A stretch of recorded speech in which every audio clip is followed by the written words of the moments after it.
just for the answers.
All right, welcome. I am Michael Improv Jam on Twitter, Twitch, TikTok, and YouTube. Here talking with Jordan about Invisible Sun. If you want to introduce yourself. I'm Jordan Peacock. I also show up as He Who Cuts Down around the internet. I run Sortilege, which is a I guess boutique game design slash event space based out of Minneapolis. So yeah, good to talk to you, Michael. And I am, make that less bright. I am a couple hours, not actually a little more. You're in Minneapolis, Minnesota, not Wisconsin.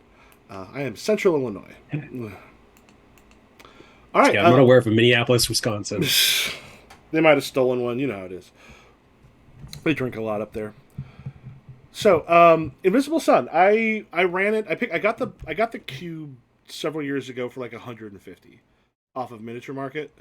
And then the cube is utterly ginormous. Let me pop out the full thing here real quick. Oops. I've got Yeah, it's the picture of it. a Let me beast. pop that up ahead. So, yeah, all the stuff that you're seeing on the screen right now is what it comes with. It's a lot. I was expecting it to be more complicated as far as system wise goes. I thought that was relatively, with a few exceptions, relatively easy. Lots of good information in there. How did you find? I guess what was it like when you first kind of grabbed your cube and started like messing with it? So initially, I didn't have a group in hand or anything to play it with. It was very much I had actually ages ago. I'd gotten GURPS Cabal, and that had for a long time been like I want to run this, which was basically wizards, but like super nerdy, esoteric wizards. Like, Haven't heard of my this one. favorite comic book of all time is Alan Moore's Promethea, which starts off as kind of a science fiction jaunt Mm-hmm. and then ends up becoming this extended discursive discussion on Yeah. the hermetic magic. Here's how I view That was magic. kind of the vibe. Huh. Yeah. And so GURPS Cabal was kind of like that, where it's like, hey, you're wizards, but we're basically just going to go into like weird theory stuff 90% of the time and astral planes and not other things. And Invisible Sun had similar vibes, but with this surrealism. I mean, it's very clearly Kabbalism with the numbers filed off. Mm-hmm. The suns are the Sephiroth, things like that. So it was like, okay, this is very much my jam. Like GURPS Cabal, no idea if I'll ever have a chance to play it, but it was just something for me to kind of like play with and check out and explore. And then within a few months of me getting it, I had answered a kind of looking for group classified locally with this married couple that lives a little near me. And we basically just showed up with like I'm just picturing that a a different bag. kind of group when you show up. Yeah. And just, showed up with like a bag of books each of like, here's shit that I've run, here's shit that I'm interested in running. And we ended up walking away with the idea that we would, put together a couple groups where we would each be players in each other's games, and she Mm. would run uh ended up being Kerberos Club Fate, which is still going. I'm a player in that, and I chose Invisible Sun as mine, and that's kind of 20 end of 2018, 19. I don't know, one of those was when we kicked things off. Nice. So I had a group here who, unfortunately, when I tried to play in person, people I play with are people I do theater with. So eventually, well, not eventually, usually sooner rather than later, our ability to get together completely tanks. So we went from like we played masks in a game that reached its conclusion, and then we did. I tried to move that to Smallville for a bit because I wanted to keep going, but schedules got in the way, and then there was like two players and me. We still wanted to get together.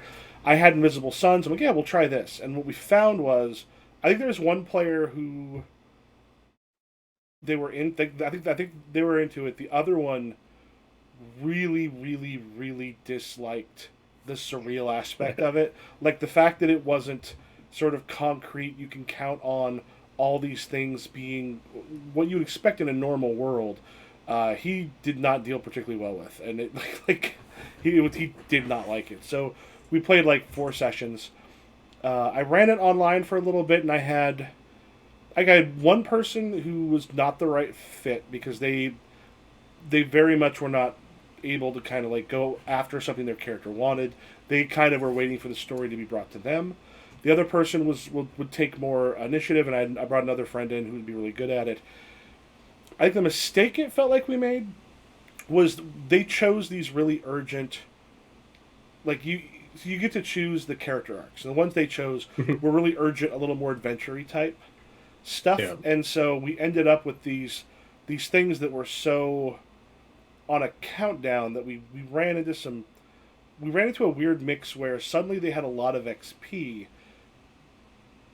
but couldn't spend it on the stuff that they wanted to spend it on exactly because they were looking at like stuff for getting into their organizations. I can't remember the names of the not houses, but And it's their like, oh, this is going to take you a month to get. yeah. And so there's all this other stuff, and it was just the point where it was kind of going okay, but then they also were like, oh, we're gonna like go from place to place to place a little too quickly, like so it kind of fizzled because of time and some other stuff too. But Yeah. I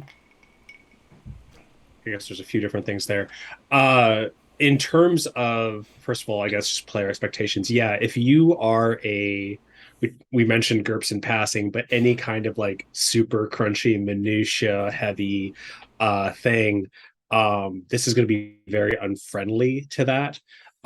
It's and the game itself, I mean, it's detailed, it's very detailed, sometimes overly so in some areas, and then like overly vague in others, and like there's a lot of wonkiness in the game yeah, itself we should actually probably that discuss here in a moment what the game is for because like I'll end up putting this yeah, on that's YouTube for fair. some people who are Yeah. interested in it. But so I can understand someone kind of bouncing off of that. In our case, with the exception of the couple and I that kind of starting it, most of the people that I had playing, I had basically just asked, and they had at most maybe played a little bit of D&D Mm-hmm. or something like that. So they were coming to things with a fairly blank slate in terms of expectations, which I think was helpful. And I've actually generally done that with most of the games that I've run. Is I love running for new players, Mm-hmm. and in part there isn't that set of expectations, and so I didn't have people who had 8 years of D&D where they were used to a dungeon crawl where you fight the monster and do the stuff. That wasn't a predisposition that I had to fight against. Mm-hmm. And so it was a lot easier to kind of just lay expectations and say, well, this is what it is. Here's what we're going to give it a try with. Um, and then, yeah, go ahead and intro the game a little bit, and then we can kind of weave around some Yeah. of those other issues. So and you definitely have played it longer. And it's been a little while for me, but I will say, interesting about it is it comes with 4 books, not counting like the art book. I thought the 4 books were really good for when you first read through it. I thought the order and such made sense. Like it kind of unfolded in a way that felt really natural. When you need to go back and reference it, pain in the ass. Like when you're looking for specific things, even though they'll put a lot of stuff in like in the I can't remember if the sidebar. I think it's the middle bar actually, Mhm. where they have like, oh, this is on this page of this book. I found referencing information difficult during gameplay, but it read well the first time. So essentially, you are, and then fill in the stuff that I miss here. You are Vizsla. You are Vizsla are magic users in the actuality. You had escaped to Earth during a war, and the Earth, the Grey Sun, Yeah. the Grey Sun itself would almost be like if you went back and saw it from outside, nothing actually makes sense. It all feels like the worst kind of sitcom, things repeating itself. Like our memory here of everything making sense, being contiguous, having depth to it is just an illusion. When we come outside of it, when we return to the actuality, we realize that this life was kind of more dream than anything else. And they Mhm. have an interesting thing where if someone doesn't make it, they've been pulled back into the gray sun for a little bit. Yeah. You got what is it? Which I've utilized multiple times. Mm-hmm. And I think one of the things too that I should just be really upfront about with my MO is, for me, a good setting and a good system is as much about just like having a skeleton to hang things on. Yeah. So I have been very liberal in editing both setting and rules for my campaign to fit what works for Okay. my group. And so, for example, there's you know while the surface details, more or less match. I have my own theories about how the war is and what the Grey Sun is, and like these different things that are very specific to me. But what I what I did with the players, the war is so vague in the book. it's very vague. But But then I you have awesome lore for it now. yeah, but then the hilarious thing is there's an envelope. It's like don't open until you're ready, and it's all these secrets about the war that most of which you're going. If I waited till like 2 years in the campaign and opened this up, most of the stuff has probably not been touched on because it's barely mentioned, or it's not even. It feels like the notes of the end of someone else's campaign, and you don't have all the rest of the information for a lot of it, um, which I thought was a really interesting. You Yeah. just kind of look at this going, I don't really care about any of these things. I think the other thing though that was helpful for my players is I only gave them the key. Mm-hmm. So of the 4 books, like I only gave them the key, and I gave them, just and basically said, give this a read, or just glimpse through it. Here's the high level concept. Are you down for this? And go ahead and build a character, and then we'll do a session 0. Yeah. Mm-hmm. And that was sufficient. Like, and I really, really gate kept other content from them for a long time. Like eventually I gave them access to the path and to Secrets of Silent Streets, which are basically more the lore and setting documents, with the heavy caveat that any or all of this may be untrue because I am editing it liberally. Yeah. But well, and also like, the here's fact a good that, like, example. Yeah, go ahead. I would say what you're saying in character, since your characters don't, you come back not remembering lots of things because of your time in the Grace. You've got reasons for that. But you were saying, sorry, interrupted. Well, and so the idea then was, okay, once you're familiar enough, you've kind of found your footing. And this is probably like, I don't know, 5 or 6 months into play when I'm like, okay, here's some of the other books. And I'd given them the way as well, like after we started playing, just for, hey, this is how your magic stuff works, etc. Yeah. And really it was more, go ahead and take a look at this stuff. I can't promise that it exists. And if it does exist, that it exists exactly as it is in the books. But, you're welcome to kind of peek at that for your own benefit. But honestly, we've largely worked with what's kind of developed. And one of the things that really stood out to me was I had this whole inciting event, like mini set of scenarios in mind when I was ready to kind of kick this off. And then we did the session 0. And the session 0 has this great setup where you have all the other players describe one player's neighborhood. Like, who are your neighbors? What's down the street from you? Like, what's the weird stuff that's going on? What are the rumors? And that player gets ultimate selection and veto power over like which of these things are true, but they're not the ones providing these ideas, right? And then just kind of move around. There's things like the giant spider who lives next door. There's something specific about that. There's like lots of these really weird, surreal ideas of like what the houses in the neighborhoods and everything else might be like. So there's interesting stuff in there. Well, it was so interesting that ended up directing massive, like probably the first year's worth of our campaign. A significant portion of it stemmed from a joke about a literal parade of homes, which was a neighborhood that just wandered through Fartown. That's very much that's an Invisible Sun thing, like absolutely. And like that ended up becoming, and like someone made a rumor about it during that session 0 of like, some people rumor that the homes are actually running away from something, and it ended up becoming this whole lore thing about how this paranoid Jarrett had yanked his neighborhood into a parallel dimension during the war and thinks the war is still going on, and these are the escapee houses. Nice. So we should actually explain a little bit more of that stuff too. So the world itself is super surreal that you're in. Like things there's like it mentions like restaurants you can go where you get experiences. Like the food and such is like made of experiences or emotions. The Vizsla are each you're a spellcaster of some sort. The Vancian, which I'm bringing up here, like you literally have spells you can slot into onto a sheet, and as you get kind of better, you can take some of these spells and change their size. So you'll have them all the way up to where like the biggest ones, the Omega spells, literally take up the entire thing. And you can kind of you can cast this not using any magic, or if you want to keep it, I think you spend some of the magic for it. But you also can have other spells. There's like regular spells people can learn outside of their specific. Um, what are they?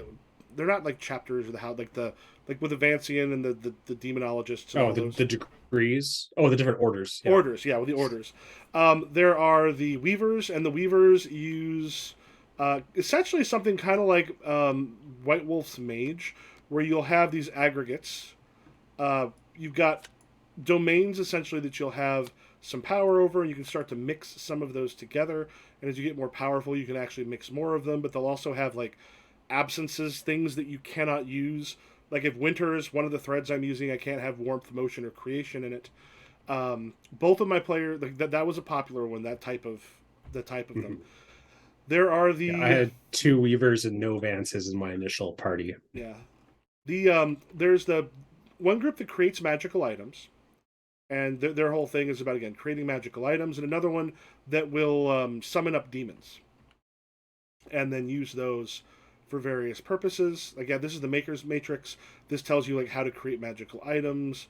There should be what's the one for the demons will be around here somewhere. Order Goetica. Yeah, Order Goetica, and they allow you to do some interesting things. But they do require though you to be kind of on top of what your character's doing because you need to kind of have that the stuff for the demons and such ready if you don't want to end up taking like way too much time during the actual game itself to like summon the demons and such because you actually have to like convince them in certain respects. So there's a couple ways to do that. And, Yeah, and that kind of gets at something that you were talking about, which is that the timing can be really tricky. mhm. In the sense of making a magical item takes a lot of time and takes a lot of resources. Learning a new spell takes a lot of time, even if you have the acumen accumulated to spend for it. Yeah. Acumen is the kind of XP system. And like this spell deck I'm showing on the thing right now, these are all listed in the book, but these are just like the regular spells that you can pick up that are outside of the order. These are ones any Vizsla can learn, and there you'll notice there's a ton of them, and these don't count like magical items, relics, and like these little magical items that'll stay for a while and disappear, or literal magic you can kind of just open up your mind to, and you will randomly get some spells that you can cast. Yeah. That it's possible to kind of keep them eventually. But this is where all the cards and everything else come in handy because it can just be here's your stuff, here's your information, you've got it there, or the randomness. If you go to a market, just pull out 4 or 5 relics or a bunch of ephemera, set it down, and then be like, here's what's available. Yeah. And I will say this is a game that definitely is inclined towards campaign play. Mm-hmm. I did a 2-shot with it once. That was kind of like a high level everyone is doomed, one last mission type thing. But it's a heavy lift, both for learning as a player as well as just all of the moving parts and the bookkeeping and everything like that.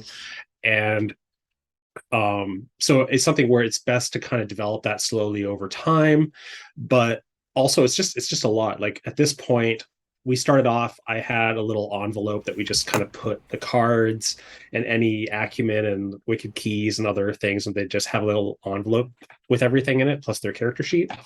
And then during COVID we moved online, and I, for my sanity as much as anybody's, honestly, I created everybody's character sheets in Notion and shared it with them.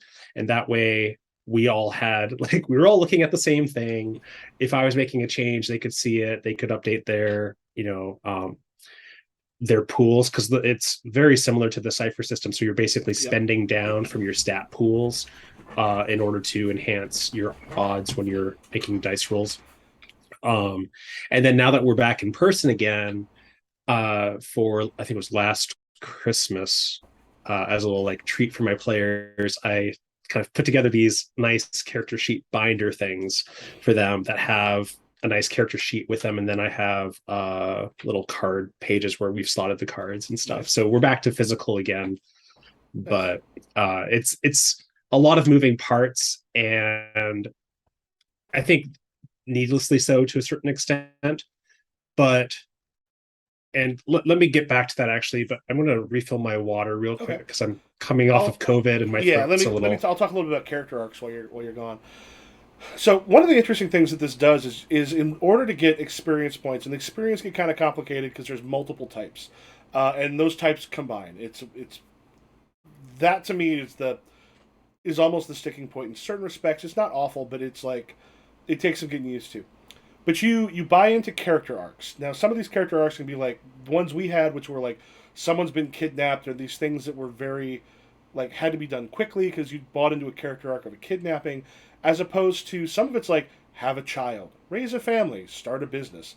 There's a bunch of them that you can kind of get that are much more kind of slower. They take their time, and there's parts of the game that kind of seem to expect you to, and I think would be cool to spend time kind of in your neighborhoods, to spend time with the people in your order, getting to know them because you're supposed to do certain things before you raise up in the order. And technically, our characters could have risen up fairly quickly if it was just a we're going to just dump XP. But you're supposed to have all this time, and the order is supposed to be a part of the characters' lives. Um, like in certain respects, there is all the magic, and then there's all the possible adventure stuff. But I think the kind of Victorian parlor story is with a lot of magic, with a lot of unusual and interesting things, is a part of it. Because I think it's supposed to have a much more laid back pace than most role playing games, especially ones that are this aggressive with like, here's all these spells, here's all these great magic life, here's all this awesome stuff. But then some of you spend experience points on stuff in your house, and a few of them, like you're like, oh yeah, I definitely want like the wardrobe that lets me keep ephemeral items longer, so that I get some cool ones. I can store them there, so they disappear if there's too many of them. But there's other things that are kind of neat. But if you don't actually spend a good amount of time at your homes using them, they why spend XP on them? Because it's a thing your character might want that are cool, but you need to see it in the game to not just be like, why don't you just give it to me? Because if Yeah. it just becomes a fiction in the background, why make me spend XP on it? Kind of going after some of the other spells and such. There's almost so many of them that like a character kind of like paging through and deciding, oh, I want to get some of these other spells. It's kind of cool, but it can take some time for them to decide. And then, are they spending the XP on that? Are they spending it on their own personal like? There's some of them that let you use more sortilege. I think it is basically Mm-hmm. like dump more magic in so you can have more dice when you do things, which is almost a you kind of have to get this pretty Mm-hmm. quickly just to kind of keep up power wise. It's an important. There's definitely some things that are like you should get this first or really early, and there's other stuff where you're like this is cool, but am I going to use it in a way that I want to spend XP on it? Yeah, and so we handled that a number of different ways. First of all, I want to really second the, to a certain extent, pedestrian nature of it. Like Mm-hmm. the surrealism pops better when you are having a normal experience of some kind. We've had one of my players had a little menagerie of weird and wonderful things, and so dealing with city licensing requirements for keeping a menagerie on his property was like Mm-hmm. a fun little thing that we dealt with. Having an encounter with kicking out a patron at a bar was a thing. Now the bouncer was a cloud of gas, and the first person that kicked out, the gas just kind of enveloped him, and the person went unconscious, and then the other patrons carried him out. And then the next person was immune to it, and the bouncer didn't know what to do, and they had to figure Yeah. things out, right? This is like your Um, neighbor has like a ghost willow tree that grows like bamboo, so it's coming up. So you have infestation of ghosts, which aren't like a huge deal. They're just a pain in the yeah, ass because like yeah, you can use some magic and such because you can use like sortilege. One cool thing I like is you basically just you have a magic stack called sortilege that you can kind of just throw anywhere. Like oh, I'm gonna lock my door. I'm just gonna use a little bit of sortilege for it, which means you have to have two successes to overcome it, but you can only ever have two dice, if you're using magic. So even if it's a really low powered thing, it just means that anyone who doesn't have magic who comes through is not going to be able to open that door. And so it's Period. just Yeah, like, so I if do you, like that. yeah, if you're just like, ah, fucking ghosts, and you just gotta like the magic and such comes back on like a short rest essentially. It can, but it's just a pain in the ass because now you've got to like do things to pull them out. Um, but it gets to have those weird. Maybe one of the ghosts is telling you things about someone that like about an ex. Like the ghost, they're just telling you this is what your ex is doing. They're very happy. They're looking at getting some of these things where it can be that sort of slice of life, but just in a really weird life. Yeah, and like one of our, I think it was the opening after our sort of session zero thing. The opening scene that I did was I had one of my players who, incidentally, you talked about people bouncing off. Like one of my players in the initial five bounced off after like 3 sessions because he's just like, I'm looking for more traditional, straightforward fantasy thing. Yep. Thank you very much. And it was a very like amicable, and we just wove him out of the story. But his character was a weaver who loved to dance and had this big ballroom, and we had him host a dance as the first event. And I basically brought in a bunch of like very, very thinly sketched out NPCs to basically give the players a sense of like, here's who's around, here's what's going on, and then get a sense of like, where were they drawn to figure out like where to go. Mm-hmm. And one of the players, we haven't talked about fortes at all, but fortes are kind of like inner classes, I guess, or skill trees that are distinct to each individual. And so many of them are also Yeah. like who screams with their nightmares or something along those lines, where it's like, yeah, here's to go kick some ass. But you're like, it's also a game that does kind of want you to not necessarily always be running out into the thing. But those fortes tend to be, they're bad. I mean, they were badass sort of action things for a lot of them. Which can be well, they can be badass, and they can also be like inner conflict things. Like, so the example here was provides a vessel for spirits. The character was a maker who provides a vessel for spirits, and we ended up deciding that he was part of a cult. We called it reverse Scientology because they're trying to put the Thetans in, basically. And so he was performing a duty as a member of this cult to attend the dance so that the ghost inside of him could dance. Nice. And there were some, tricky issues navigating, like the ghost was wanting to hit on somebody at the dance, and he's just like, I'm pretty sure she has a boyfriend and you're gone after tonight, but I'm not, and I don't want to deal with the consequences of that. It was a hilarious dynamic. But that was the kind of slice of life, okay, what are the implications of this forte, and like, how do you navigate that in real life? And I brought up like this picture right now with the woman with her head like permanently off with parts of her neck reaching up. Like, these are player character types. Like, player characters can be really surreal, but this is like, here's a list of the fortes: fuses nightmares to fists, hosts a legion, inhales the ether, cages adversaries, breathes runes, and they give you these abilities that you can kind of grow these trees.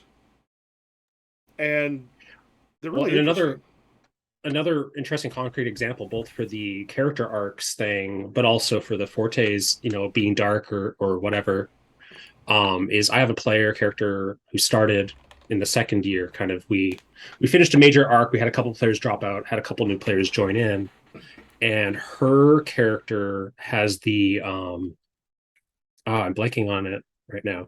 Basically, the mind reading, mind control one, which we had lots of consent discussions around with everybody, and that's been kind of a recurring just check in as we go thing. But she also had a stuffed octopus that at one point, Shepherd's Minds.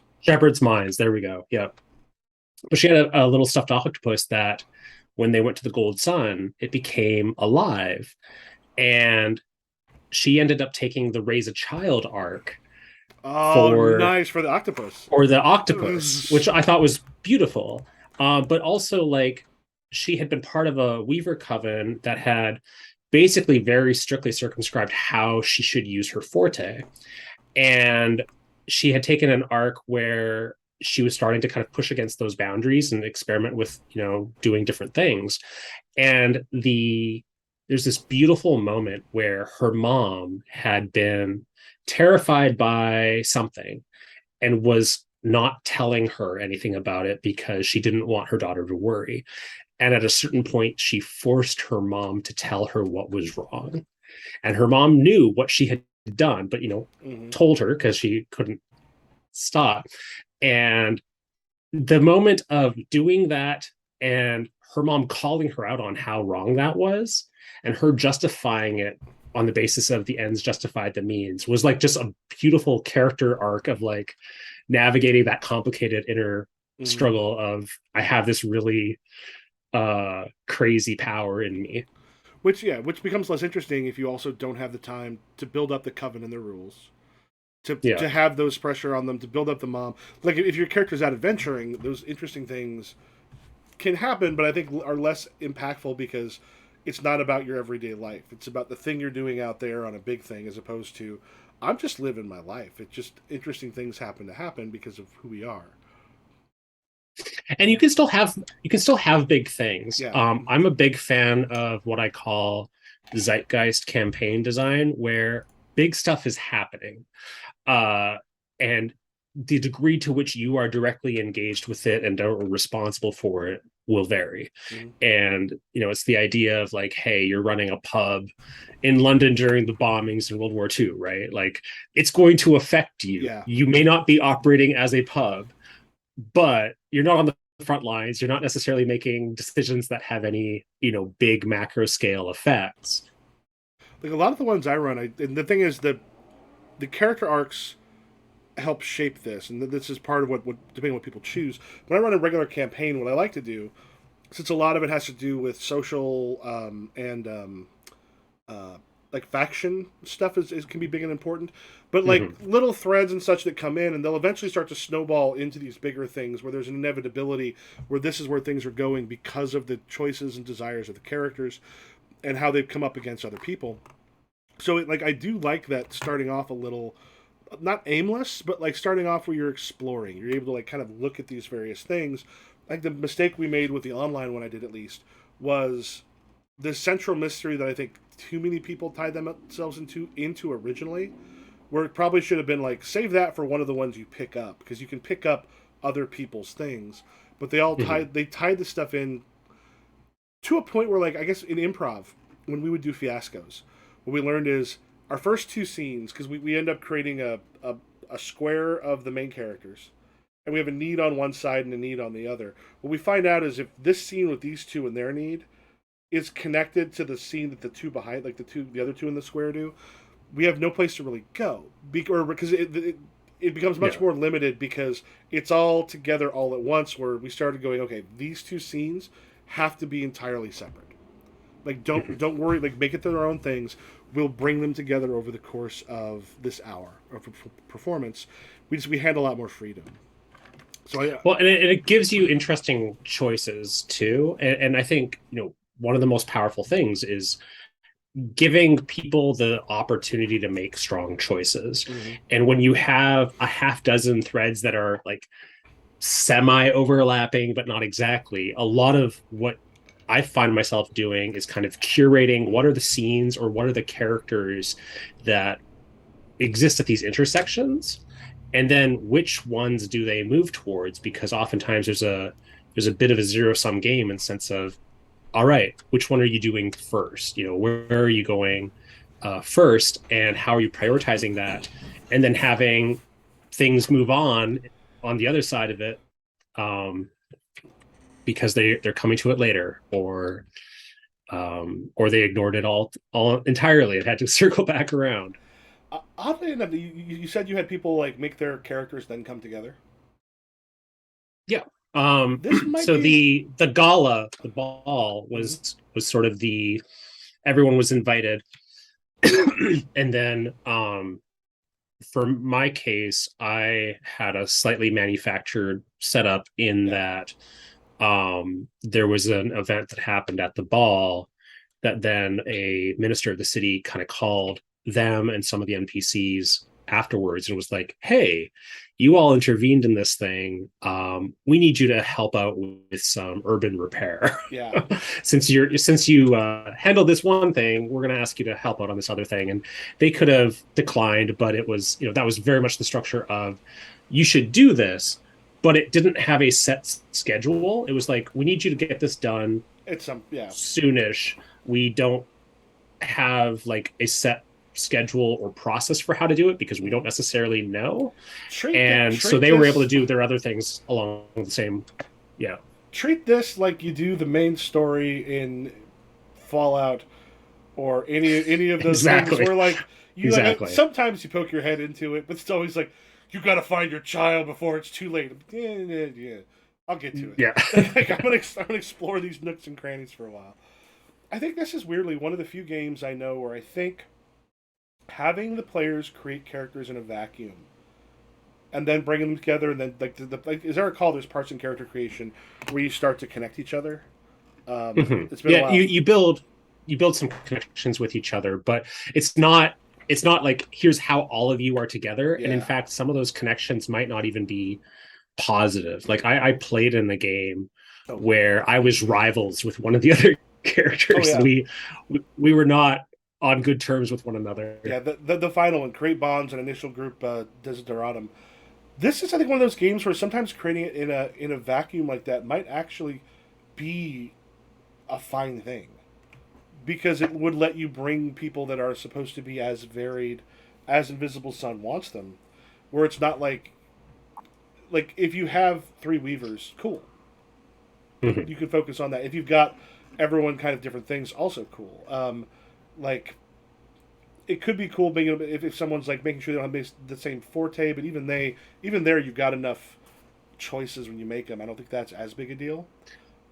Well, you had mentioned earlier the challenge of just like maintaining a schedule of a game too, and partly, I mean, I feel that deeply. We aimed for a once every 3 weeks in term, which plus or minus a week, and that's been maintainable more or less. I don't know that we could have done a more aggressive schedule than that, but it's also a very robust game for hey, we're just going to meet with a couple of you, or we're going to do a side scene with one person and follow up their specific thread. I made very liberal use of side scenes, whether that was a dedicated, we're going to sit down and play something out, or even, hey, we're just going to like message back and forth about such and such. And especially for things like, go ahead. Side scenes it actually recommends doing one-on-one, either like get together or just email or text or whatever. Things about what your character's doing in between sessions is one of the suggested modes of play for Invisible Sun. Like having that, highly recommended. Yeah, the one-on-one, just to say, hey, here's what's going on with your character. Having some of that like development happen not at the table, but at another time. Yeah, and just, I mean, a few examples of what that can look like. I had a player who effectively joined his HOA. God! And we role played the HOA meeting and his challenges as treasurer. I had a maker who basically wanted to do make believe chemistry for an hour and a half as he combined different ingredients for their effective qualities. It's like, hey, great. Yeah. Complicated summonings for information, or doing a deep dive into the deeps of sleep. These were all things that I did with individual players, and then we could pull elements of that back in. But almost always, in terms of real-time gameplay, we would either just establish by fiat that this has already happened, and if we need to go back and figure out the details of it, we will. Or it's like, hey, we'll take care of that in a side scene and then weave it back in, because I don't mind spending a ton of focus on one player at the table, but as much as possible, I want our group sessions to be involving everyone. And even if it's maintaining the same energy, but we're cutting between a few different parties, that's fine. But if it's like, oh, this is very deeply specifically for this person, I'll try to turn that into a, we're going to take 45 minutes for half an hour. The demon.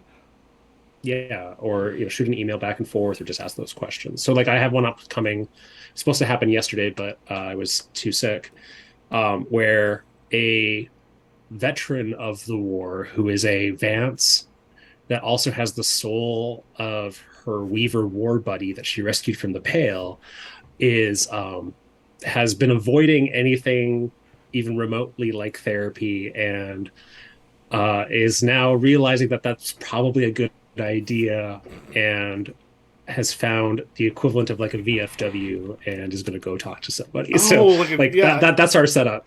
I did not use the war stuff as much. I'm actually thinking that would have been. I mean, that idea. I performed at VFWs.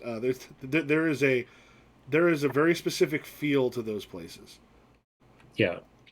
Yeah. Then like, did you do But much with the Suns? Like traveling along those? yes, but I'll give you two more things on the side scenes since I remember them. Two of my favorites. One of them was the maker with the um, provides a vessel for spirits. Mm-hmm. I brought in a friend of mine who's an actual psychoanalyst to be the therapist, where this character came in to talk about basically the consent violations of the ghosts inside of him, and and um and that was just I basically set it up and then just sat back and let the two of them talk, and it was awesome. And the other one was the Goetic, who got pulled into a deposition about his superior, which he did not know what the case was about. And I had a paralegal friend of mine run the deposition, Oh, and all nice. the other players just joined the Zoom to watch and just kind of chatter for the peanut gallery, and it was beautiful. I love it. I highly recommend that. But sorry, you were saying traveling between the suns. Mm-hmm. So the suns are almost like different planes, different very very different vibes. And you talked about the challenge of like doing a fast travel through it, and a Oh yeah, big they're part of like that challenge is the fact that they have like a big warden scene the first time you're supposed to go to any of these suns. And so I mean you could hand wave that and say it's already happened, or you could kind of make that a really like simple like stamp your passport kind of thing. But honestly, like there are some really rich setups there, mm-hmm. and so making those interesting has been delightful. We started off the first year they did basically an extended fetch quest to deal with a hate cyst, which is like unexploded ordnance Mm-hmm. in one of the ruined districts, right? So it's like, okay, how do we deal with this unexploded ordnance, and how do we get it so that we can rebuild in this neighborhood was Mm-hmm. basically the big level thing. And they discovered that, okay, the thing that we need is over in Nightside Green. In order to get there, we need to find a means to travel, which they did. We need to go to Nightside Blue, and then to Nightside Green, and then back to Blue, and then back. So they would have to meet with Nimmergul, Demigan, and then Mara. And so they figured that stuff out basically. But when we got to Nimmergul, on the way in, I had reached out to all of the players and had a little bit of a questionnaire about what are what are maybe the unconscious desires or the repressed desires or things that your character might have or things that might surface, because those are the things that Nimmergul is going to want you to give expression to in order to pay your due to him. Mm-hmm. And likewise, Demigan is going to demand a sacrifice of some kind. And so we had these like different beats where we had kind of set expectations, and they knew imperfectly going in kind of what to expect, and the way that different scenes played out were different, and the payments weren't always immediate. Sometimes it was more of an IOU, like Mm-hmm. as long as you commit to doing this thing in the near future, you have conditional passage. But those visits have become really, really important, especially as players have kind of woven in and out of the game over time. We recently had a return to the Gold Sun where everybody but one player had already met with Shima. And so then that player got to have an encounter, but everyone else was just at their destination.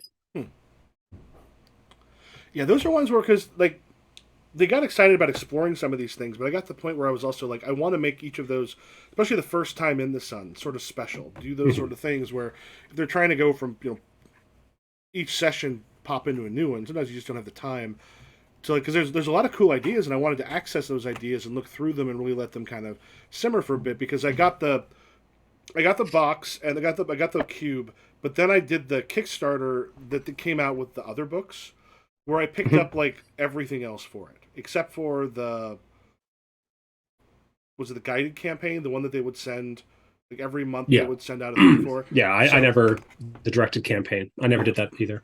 I managed to get a hold of like the PDF stuff for the first one to kind of take, but I just kind of glanced over it. I haven't really taken a big look at it.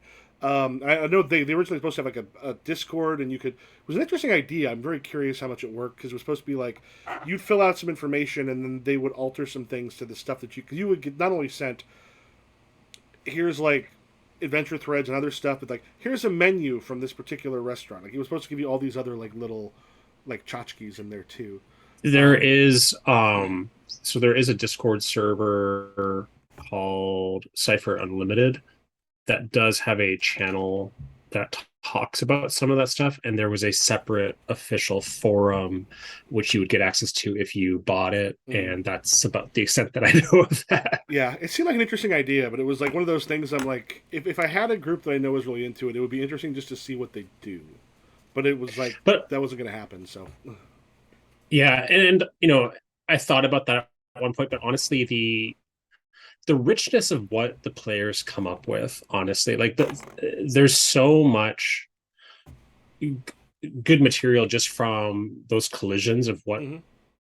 exposure to the setting and exposure to even just like the few places and people and things that I came up with, combined with like these really rich characters that have their own motivations, that have their own neighborhoods and people that they interact with and things like that. Like that gives enough to kind of start making collisions right away and driving some of that narrative energy, and then you start building things. Mhm. And in the books, they talk about how it's a game of secrets, and I guess there's a couple ways that that's played out for me. One of them is, like I said, I just withheld information. I mean, I have never let my players look at all of the cards. Mhm. um I let them kind of peruse them initially before we started playing, and then as we started playing, if they've ever asked for, hey, is there stuff that does X, I'll kind of peruse and give them a handful of things that fit those parameters. Or if they're looking to they're like, hey, I'm looking for a spell within these levels that's fire related. Okay, well, here's like 6 to look through and choose from. um or I would just like a level 7 spell, and I'll kind of hand pick and or randomly, Mhm. select some and give them a short list.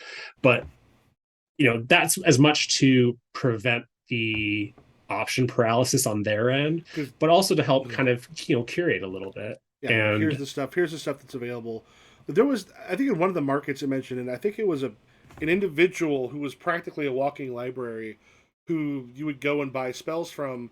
But like there would be these poles coming off the person, and there would be the grimoires and such chained to them. So you actually had to like sit on a bench at this person as they moved, like studying the spells and getting your information, like the stuff that you were buying from them. yeah, but the other side of the secrets, though, that has really come into play now, and this is the video that you kind of responded to on TikTok, was the fact that like at a certain point there's enough narrative energy and just things moving about. And that combined with the fact that people are doing their own things, and there's often like these side discussions or side scenes that are happening, that a lot of the aha moments and things that have been happening in my game the last several months have been the results of seeds that were planted months ago, Mm-hmm. or happened with one character over here that now another character is connecting with or discovering from a different side. um, we just had a situation in our last session where the Weaver all of a sudden has a pin that is from the Goetic Order, and it's a degree higher than the Goetic. Like, And he wait, how'd you get that and, pin? Don't have to tell you. and he's just like, I have questions. Because I think the mistake that the especially this the second time around, the first time again that was just the one player wasn't as much into it. The second time they were kind of looking for they're kind of looking for the story to bring them forward. I prefer stuff where the players find their things, but then they were kind of trying to get more into the adventure part of it because I really like the idea of taking the time to build all those relationships and all those unusual things and like just seems like an absolute blast if you've got the right group for it. Yeah. Well, and the right group, um, in the rough timeline, started with 5 players. Within a few sessions, one of them had dropped out. A couple sessions later, we added a new 5th player.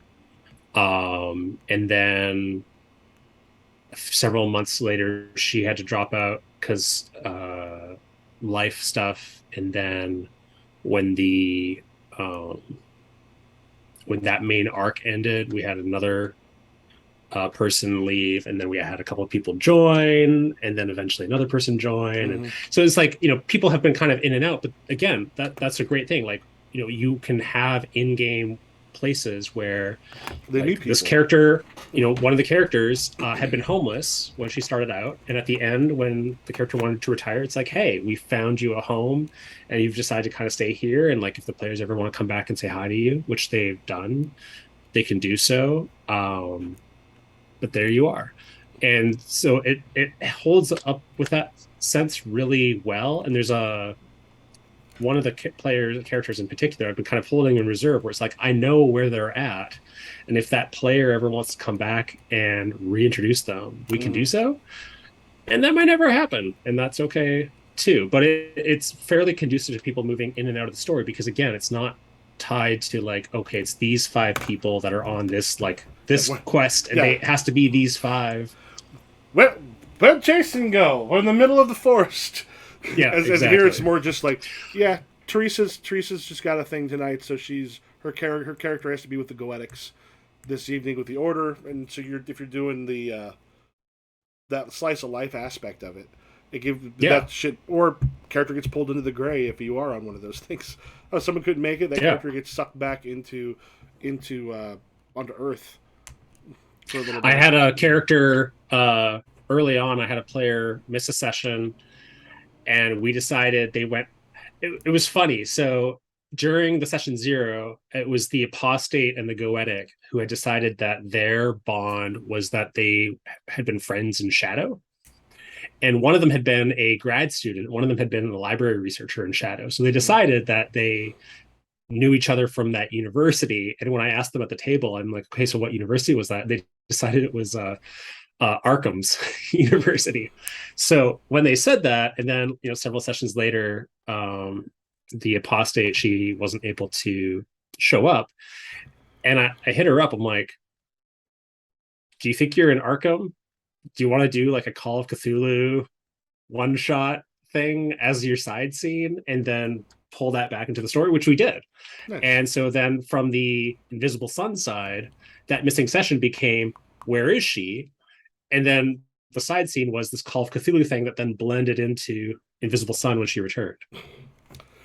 What's this horrid monster? The creature that looks at us. Oh, it's Dave. It's Yeah. like it's like Dave coming to pull him back out of the gray. Since your characters could look like a Cthulhu style, like some sort of eldritch nightmare. I love some of the character illustrations they've got where it's like the lady with whose head is a book. There's one in there who's like upper half of the body is like a city Yep. with like the smoking inside. Like I love, yeah. It's like what's your character look like? I'm like a floating It's like city. if have you seen the China Mivel run of Dial H? I have not. It's a comic book. So Dial H for Hero was the old Luke comic book, and it was Cage. basically the superhero where every time they dialed this phone number, when they dialed Hero, they become this random superhero.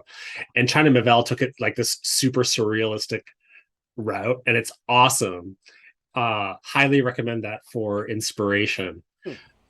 We've leaned less heavily into the uh, part of the challenge with doing surrealism well is that you need to have you need to be able to have something of a baseline, and you need to be able to create enough of a framing where people can have a sense of their environment and make decisions. Like Yeah. if everything is completely just wackadoodle all the time, it's very hard to have a theater of the mind and to make so you have to kind of pick and choose like which things are going to be completely fluid, which things are going to be like semi-permeable. And my players have generally leaned towards having their own bodies and experiences have been less weird, Mhm. with the notable exception of one of my players died in Nightside Green and carried on as a ghost player for over a year of play, Which is a thing and in the then and game. which is a thing in the game, and then ended up going to a changery and getting an artificial body constructed that is basically this giant floating rock with basically like ghost bees or dung beetles or something like Mhm. that. So that's probably the most surrealist of the player character bodies that I have in my game. But I like doing stuff where it was like the locations were almost oppressively mundane. Like you were at a city center, not like here's New York's big borough. This is like you're in, Fisher City, Illinois city center, like a little podunk thing, but they're serving drinks that are um, uh, like when you drink it, there's just a moment where you can feel yourself in another like basic on the ocean, or like you're drinking this, you're like in the woods where there's like a nice breeze kind of coming through, and like those things where um, those details, like the little details on there, would be here's an interesting weird thing that is more about the experiences and the symbolism of things. Uh, but by the way, your piece of shit car. There's not many cars. There's a couple of them there. That thing still is like spit and smoke, and just its way through.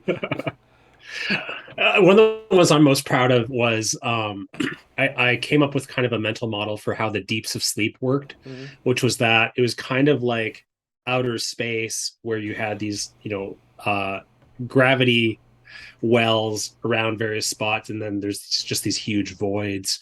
And so then as you would approach one of these centers of gravity, you would encounter sort of a series of concentric circles, kind of like the old journey to the center of the earth theory of things, that were then modeled on like different levels of sleep or different sleep experiences. And so I had a player get inside of a Sandy the Subversible, which was like the Beatles' Yellow Submarine, except it was an angel, Mm-hmm. and talk to you.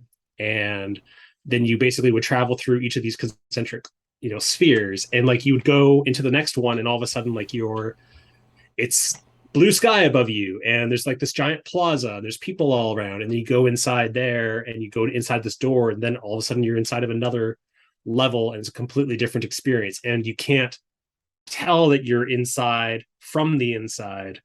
It feels like just this whole environment, but like you kind of from the outside, this just this concentric set of different environs that are contained within one another. Hmm.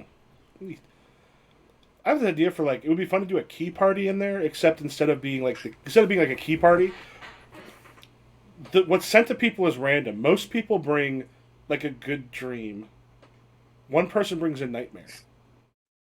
And so then what you is you're reaching in and you're either getting someone else's dream or someone else's nightmare, and like doing a thing like just as a parlor game. Yeah. It just ends up being this weird parlor game where you found out it's like, oh, you gave me your good dream about your next door neighbor and the crush you have on them, but maybe it goes to the wrong person. They find out information. You find out that like weird things about someone through the nightmare. Um, yeah, I love the ideas because you are pulling up from reality, but you do have to keep enough of the base that it's not like Yeah. you're not reinventing the room every time you enter into it. Another good example of that actually kind of touches a little bit also on how failure is treated is one of the things I like about this setting is I can basically pull inspiration from anywhere and use it somewhere. Mm-hmm. I found this image online of a griffin subtype, which was part Canadian goose, part Wolverine. And I'm like, yes, I am taking that. And so they ended up having an experience where the now alive octopus had stolen one of these things' eggs. And eventually the goetic who had the menagerie was able to get the eggs to hatch, and out popped a perfectly normal Wolverine and its sibling, a perfectly normal Canada Goose. And he has the ability to converse with anything. So he's talking to them, and he named them Logan and Jim, and has been taking the train a pet, I Mhm. think, character arc, and he's failed it badly twice because they won't listen to anyone, including him. And so he still proceeded through his character arc and completed it and took despair for failing it. And despair, like joy, becomes one of those XP things that you use to drive. And so I really like how the game uh, encourages successes and failures Yeah. all throughout. You're really rewarded for both, and it's about interestingness more than success. I which brings up a question. I've got a little bit, but before too long, I'll have to go and get some stuff out of like the laundry. Yeah, Probably call it Norris. again. GM intrusions. There's a part of me that it's asking you to do the intrusions and stuff. There's a part of me that rebels against them because I'm trying to remember. Is there both positive and negative ones? Like because a lot of it's like you take away a success, but you give them this thing. So I don't think I've basically ever used them as written, but I understand why they frame it that way. So basically, they're framing it that way where it's like, hey, I'm going to, if I'm making an edit, kind of an override of something as a GM, that I'm giving you XP for that. That Mm-hmm. corresponds with if I'm making this, in your favor or against your favor. Um, and the reason I've basically never had to do that in large part has been because we're setting things up where it's happening anyway, right? Like Yeah. I'm largely leaning into what's happening anyway. The other thing though is I also really heavily use, and this is my favorite part of this game, hands down. I heavily use the Soothe deck, Mm-hmm. and the Soothe deck is basically a custom tarot deck, and it has mechanical import, but it also can be used for divination purposes. There's a website And I, that makes it because it'll give you all the information. That I found very useful when I ran it. yeah, yeah, and I mean, that just pulling the cards sometimes. I mean, sometimes they don't really have impact, but sometimes they are so spot on, or they change the sense of what's going on in just such a clear way. It's like, oh, we thought this was a good thing. Is The that card says otherwise. as I recall, they can also enhance certain types of magics, or am I forgetting? Am I Yeah, so misremembering? that's the mechanical import. So most cards will have a color of magic that they enhance and a color of magic that they diminish. So it's going to be easier to do magic with an enhanced color, and that magic might be stronger. And likewise, it'll be harder to do magic, and that Oh, magic may be weaker. So you could have the same spell that you're doing, but at two different times, it'll have two different effects or two different difficulties. yeah. Um, I did not shuffle the deck for. I was pulling lots of like the major arcana that don't have those. I was going like I know they have them on yeah. there. But yeah, at the bottom like yeah, blue and red here for the Forbidden Game, and then you can even look up stuff with more information on it. Like the Sooth deck, I think it suggests like when you change a scene, pull a card, and Yeah, the one it's that goes in the hand remains influence for like while it goes through the for suns again. yeah, for a full cycle. Yeah. One weird thing that I definitely changed was I pull one for the hand at the start of the session instead of at the end. Okay. Um, just so that you have something kind of in the background there, providing that passive, because a lot of sessions we don't get all the way through. Mm-hmm. And sometimes we'll get through twice, you know. Cool, cool. If you were going to give like some advice to either Invisible Sun players or GMs, what do you think your top couple would be? Um, I think the biggest one is there are so many great ideas and things in the books, but they're also kind of a mess. Um, and that's not meant as a slight, but if you're trying to create like this tightly integrated, there's no exceptions to this, this is the foolproof understanding of the thing, like I don't know that you can do that. And also I don't know why you would you want to, especially for this game. It's kind of against the This spirit of it. Yeah, the setting is really evocative. Use it as a launching point. Keep as much of it as you want. Edit and discard anything that you don't. Likewise with the system. I have joked, haha, only serious, that I have never run the Maker's Matrix twice the same way or ever correctly. Um, that has not impeded my two makers. We have found Oh, you have two ways to makers. work with that. I have two makers right now, and they're completely different. Huh. One does primarily works with Aether and Ghost stuff, and the other almost exclusively does effective consumables. Yeah, because I've had the Goetics and I've had Weavers. Um, I think that's most of what I've had. I don't. We haven't had a maker one. I've only ran it for the one very short one and one that probably went 6 7 sessions. I currently have a Vance, two Weavers, two Makers, and a Goetic. But the other thing is just really lean into the relationships and just the individual interests and particularities of those characters and of their players.